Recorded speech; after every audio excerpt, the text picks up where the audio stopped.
Good morning, this is Jonathan Satovsky of Satovsky Asset Management, November 7th, 2016, wanting to give a quick market update on the eve of a historic presidential election season. We've just experienced 9 straight days of financial market decline, something that hasn't happened since 1980, a full 36 years ago.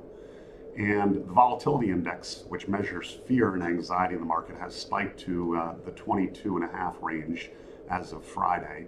And this is not surprising with a lot of uncertainty in the world, but I want to put it into a historical context.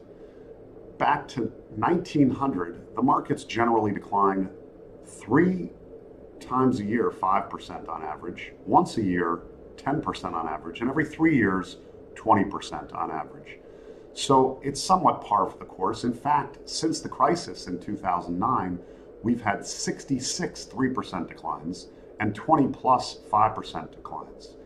And the constant news network, or the crisis news network, CNN, that generally broadcasts a lot of 24/7 media, is so dramatizing the information that every time a 5% decline happens or a 3% decline happens, you would think the end of the world is near.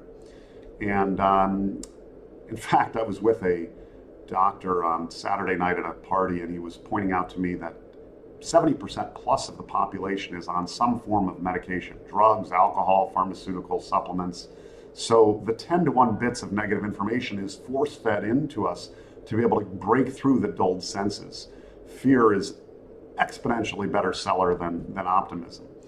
And for those that are not part of the 70% that's on drugs and alcohol, he suggests that people should either meditate versus medicate in order to handle and buffer yourself and filter the information that's most pertinent. But those people that aren't doing either are certainly more susceptible to being frayed in their nerves and their nervous system by the energy that's emitted through this throughout society.